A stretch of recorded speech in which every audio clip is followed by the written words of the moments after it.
All right, so today we're gonna finish up working on this Aero target box. What I've done already before is I've already dry fitted everything. These are just clamps that I have on here. I wanted to check to make sure everything is square, and you'll see me moving around and adjusting different things multiple times. I'm actually gonna leave one side on, then make sure everything's squared up before I nail it. I don't want anything to be off.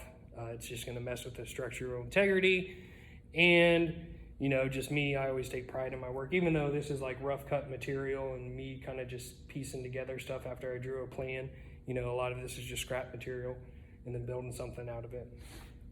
So the first thing I'm gonna do is I'm gonna get all the tools that I need out. I also have some of my brad nails and my finish nails and everything out here. I'm gonna use two different types just because some of them will actually go down through here into the rail. And then on the side piece, if you look, you know, the longer nails are about twice as long, and if I were to nail it, it's going to go down and out through the side. So I'm going to use shorter nails, so it just goes deep enough to nail that part together while the glue dries and everything. So let's get started. And if you have any questions, just hold them or type them in the chat. I'll check every once in a while to make sure everybody understands exactly what we're doing. So now that I have this all put together and clamped together. This is actually called a speed square.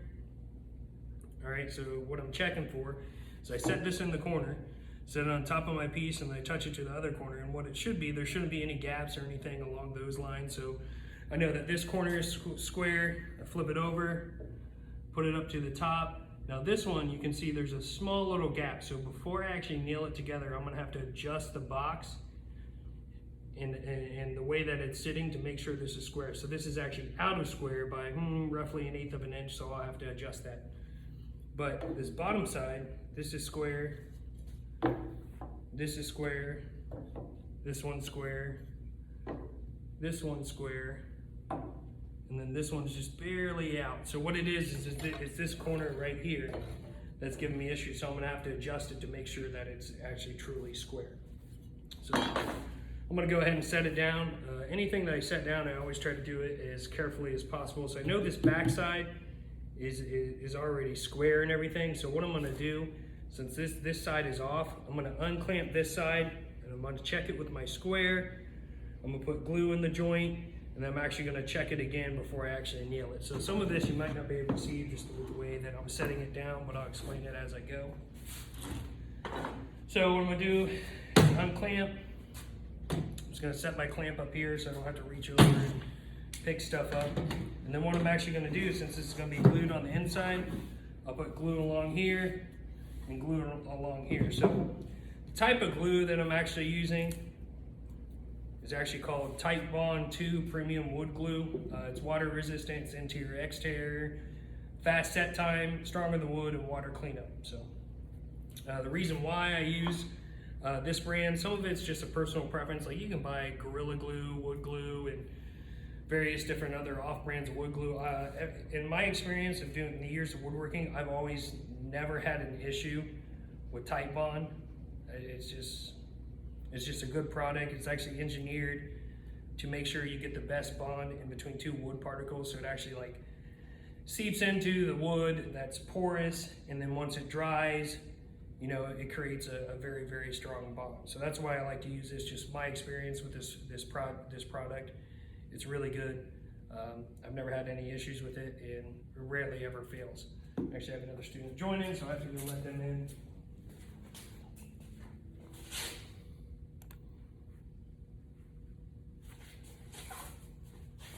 All right, so there's a question within the chat. What is that? So it's actually Titebond 2 Premium Wood Glue.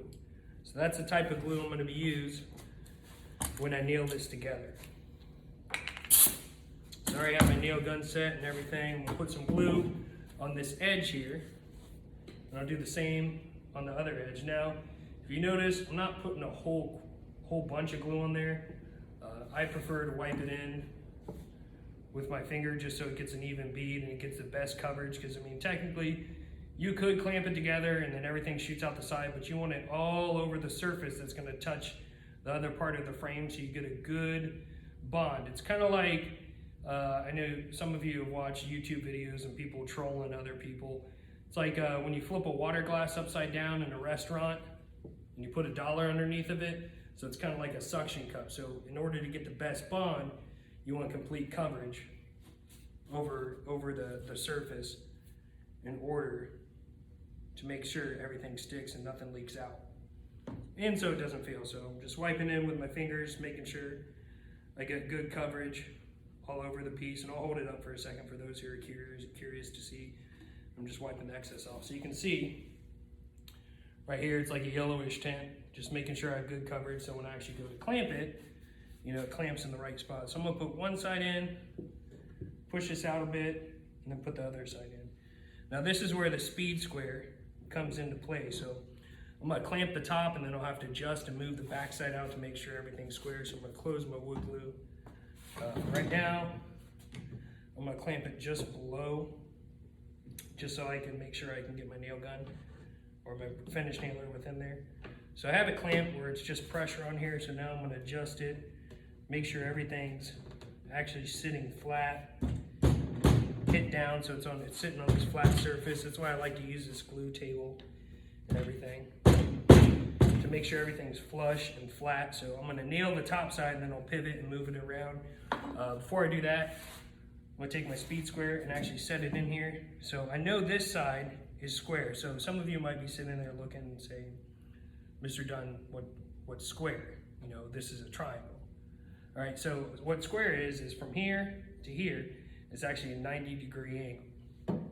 So part of a perfect square is 4 90-degree angles that makes it a complete box. So this is square, so I know this is clamped well. All my edges are lined up and everything, so I know nothing's gonna shift or move this way. So I'm gonna go ahead and tack a nail on the side here and tack a nail on the side here, so that way I can still pivot, move it back and forth. So that's what I'm gonna do right now. Remember, making sure my fingers are out of the way, so I just press, shoot one nail into it. I'm gonna come over to the other side, make sure I press, making sure I know where my fingers and everything are at, so I'm not shooting a nail into myself. I shoot one nail into there, so now that side is already clamped. Now what I'm gonna do is I'm actually gonna clamp the bottom side, but before I do that, I'm gonna check for squareness before I actually start hard clamping stuff down.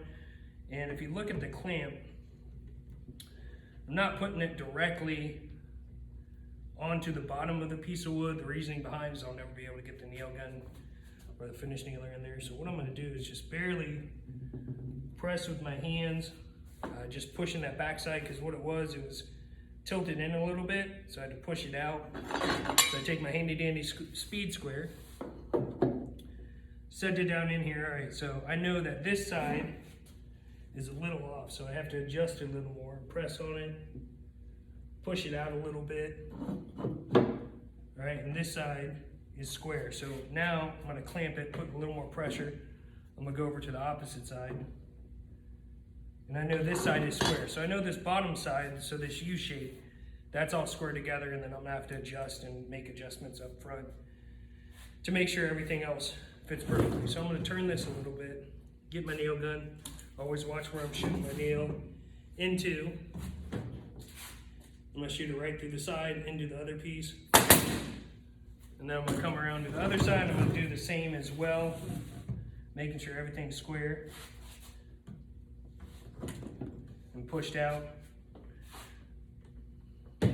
Relieve a little bit of pressure off this bottom side because this popped out a little bit. So I'm gonna always recheck and double check and triple check, making sure that everything's square before I nail it together. That way it's a good product and everything. Hey, do you have the tire pump there? In that bag underneath there. I'm recording with my phone and on Zoom, just so you know. Oh, So sorry. after that, always watch where I'm shooting, making sure everything's flush and aligned. Then I shoot my tack on there. So I already know that this side is all good to go and everything's square. I checked it for the speed square and everything. And then I'm gonna move this up to the top rail and I'm gonna clamp it, make sure everything is tight, and then I can move this other clamp down so it's out of the way of the open. Quite interesting. And then I'll start working on the Where's opposite the car side. at? No, that's not for a tire or anything. It's not in there. No, That's it's in why there. it'll screw on there. Oh, and there. I don't know what I do. I do what I can. It would have worked. It would have, but I have that too. I don't. I used to have one that had a pressure gauge on it. Do you need a gauge or He anything? has, his car has a gauge. Oh, okay. His All right. light will go on. It's got it up there. Always something, man. Always something. All right. So, anyways, I've already gone over the answers to what I posted on Google Classroom. Is there any questions at this time?